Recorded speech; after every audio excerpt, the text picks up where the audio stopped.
Hey guys, Chad here. Today I'm going to go over my 2018 Camaro SS 1LE, the things that I love about the car and the things I do not like about the car. It is a 2018. It has right now 13,000 miles. I just hit yesterday. I have done some mods. It's got the side marker lights on the front and rear bumper that are LED, which I'm going to make a video on how I was able to install them without taking the bumper or anything off. Sorry, the car is dirty at the moment, but I have done a few things to it. I've done the side markers, and then I put a GM Performance cold air intake on it. As you can see, I did the GM calibration flash for it. I bought the GM Performance strut tower brace.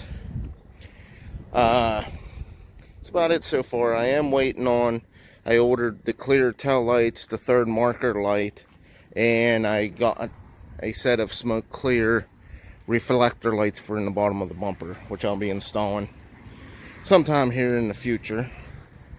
Hopefully sooner than later they come in. So we're going to go on a test drive. I'm going to talk about the things I love about the car, that I don't like about the car. Alright, let's talk about the things I love about the car. Starting with the interior, I love the look of the 6th gen. So much nicer than the 5th gen. It looks more up to date. Being a 1LE, it is a 6-speed manual, so I do love the rev match. The moment I get in the car, the first thing I do is put on the rev match. One of the nicest features about the car. Also, the Recaro seats inside. They are really grippy. Like, I don't move much at all, and I'm a bigger guy, so I'm not a skinny guy. So you could say they're fat guy friendly.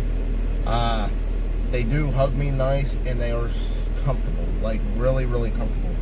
Not a lot of somewhat racing seats are comfortable. These actually are. Let's see what else I like. I have the black and gray interior, which I do like because my car is black. The cornering of this car is phenomenal. Like, the 1LE package, they made it so great. Like, they spent a bunch of time testing and tuning. It is like the perfect combination. I did do the GM strut tower brace, which I will tell you stiffened up the front end a lot. So if this car ever did have any body roll whatsoever, it absolutely has no body roll at all now from that bar. I do have the adjustable exhaust in the back, and I did pull the fuse. So for the longest time I had it in track mode all the time, setting on the radio, so it kept the exhaust in track mode. But then I noticed, like, if I was decelling, it would try to shut the butterflies in your exhaust down some to quiet it. So I just pulled the fuse altogether. So I love the sound. The sound of this for a factory car is great. It is nice and loud. It's got a good tone to it. Can't beat an exhaust system that you don't have to buy the car and hurry up and put a good sound exhaust on. It sounds great the way it is. The braking on the car is great. It does have the Brembo big brake kit on it, and then on the front the rotors are full floating rotors, so they're separate from the rotor cap, so they stop like on a dime. I've got on them a bunch of times just ripping around the car on back roads.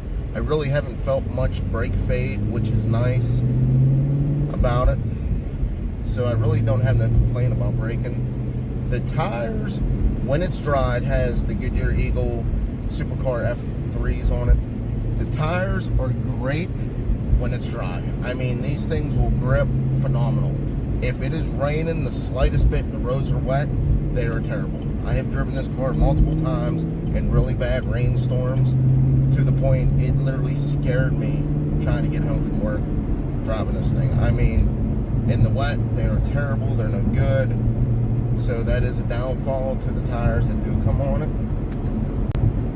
Another thing I'm not too fond of is the Skipshift Eliminator.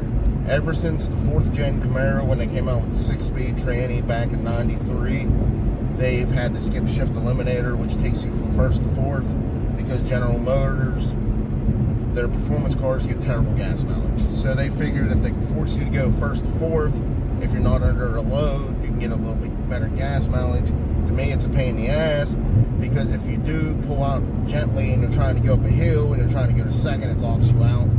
So I did put a Skipshift Eliminator on here. It's a very easy thing. It's plug and play. You can get them for like 12 bucks off Amazon, eBay, or whatever website you want to buy it off of online.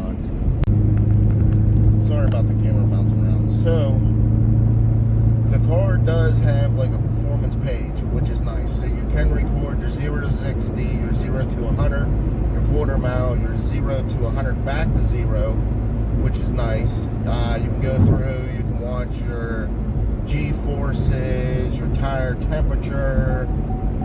I actually have to get gas, I'm running out. Certain things like that. So that is a nice feature. So you can find a back road that a lot of people don't be driving on, that's a nice straightaway, and you can go out and practice launching your car and stuff like that. The car does have launch control, which is nice, which I will post a video on how to use launch control. I will let you guys know this. So at like 10,000 miles, I had to have a transmission put in my car, manual tranny. I was having, when it was colder out, problems with shifting. Like, it was harder to shift in the gears. Second gear seemed like I had to pull twice as hard to get it to go in, or the tranny would actually pop out. So a couple dealers were like, oh, it's normal, it's normal. Let me tell you what, I'm a technician for a living, it's not normal. So I finally found a dealer that was like, yeah, that's definitely not normal. They tore the tranny apart. They realized all my gears were all ground up. They bought a new gear set, put in it, couldn't put the tranny back together. So they thought the gear set was bad. They ordered another gear set from GM, same problem. Then they tried to reinstall the input and output shaft without the gears on it, and they couldn't get them back in the housing. That's when they realized that the transmission housing was defective. So they did warranty it. They gave me a brand new transmission. Kind of sucked. The car was in the dealership for like over a month, going through all this crap trying to get my car fixed. But, so it does have a new tranny in it.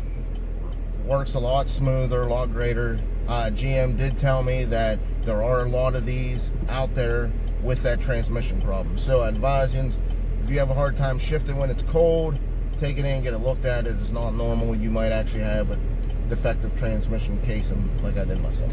So some of the things I don't like, I do feel like the car is underpowered. I had a 4th gen, was my last Camaro I had. It was a 99, had the LS1 motor, and it had a little bit of work done to it. And I feel like it was so much faster than this car is. And I don't know if it's because it's a little bit bigger car than that. It just, to me, it feels like it lags power.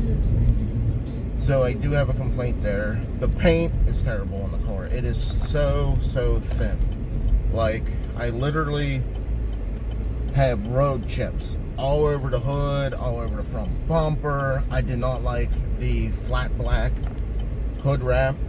Bird crap would get on the car. Anything that would get on it would stain it. And it was like almost impossible to get it off. So I eventually peeled it off, cleaned it up with Goo Gone, and waxed it real good. So I didn't like the vinyl wrap on the hood.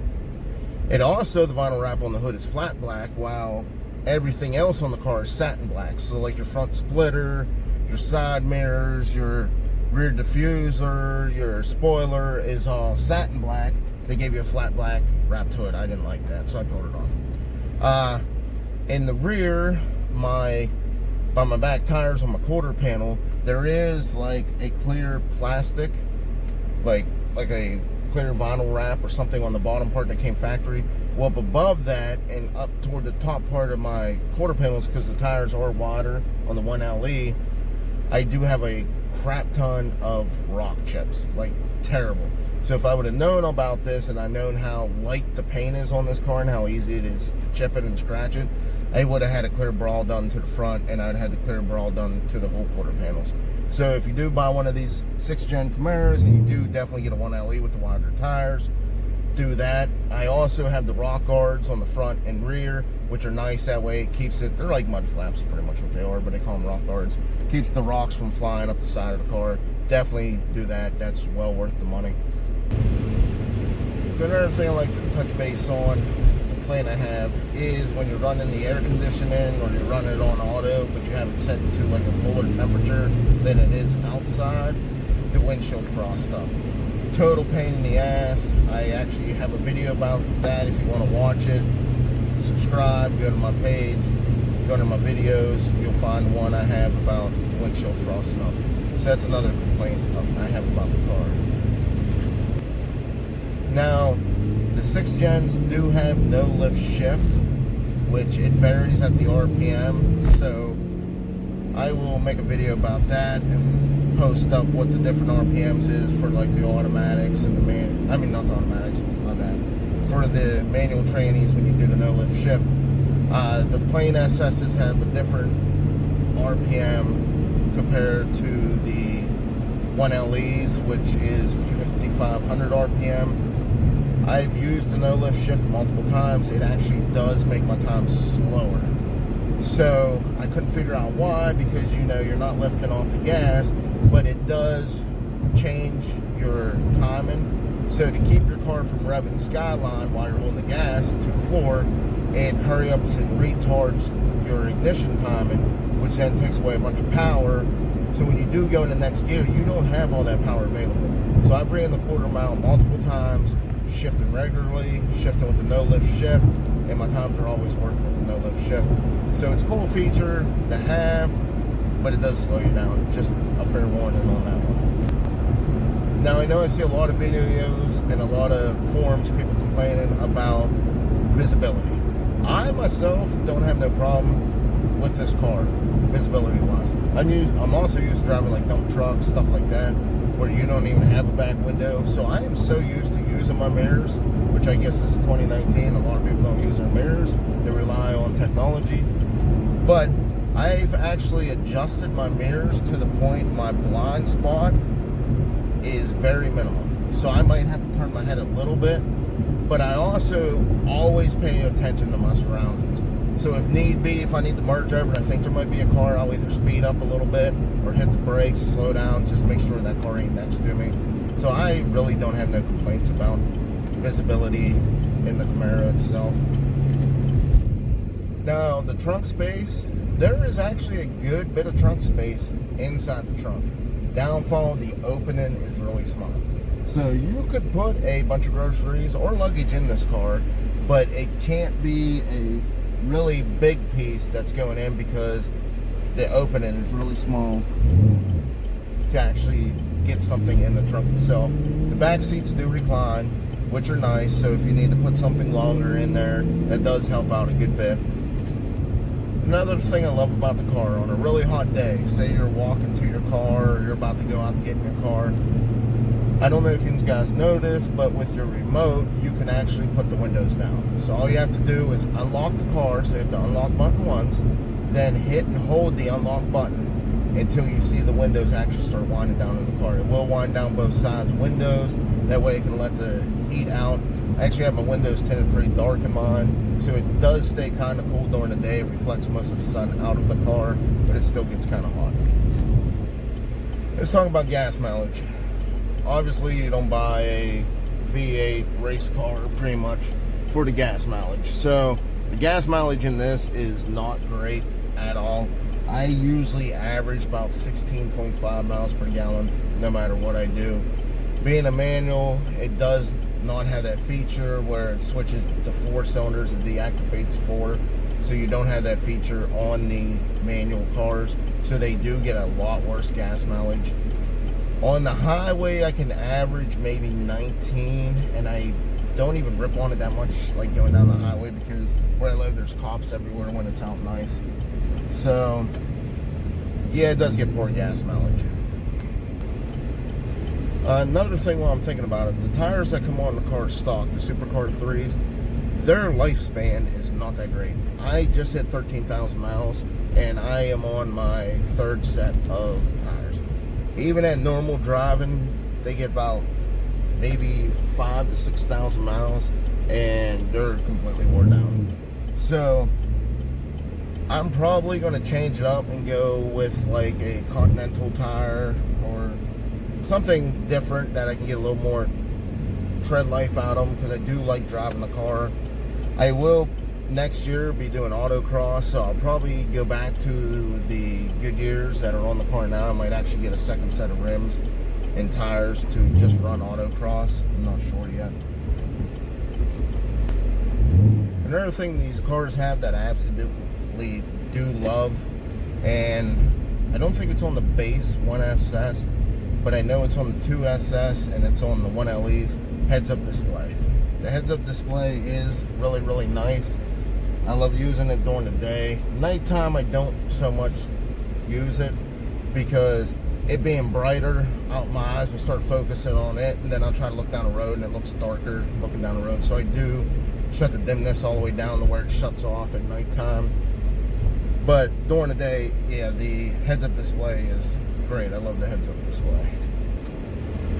The car does have magnetic ride control, which it rides really nice. Like, I usually, if I'm just cruising around, I'll cruise around in tour mode, like the suspension setting, which is a lot softer.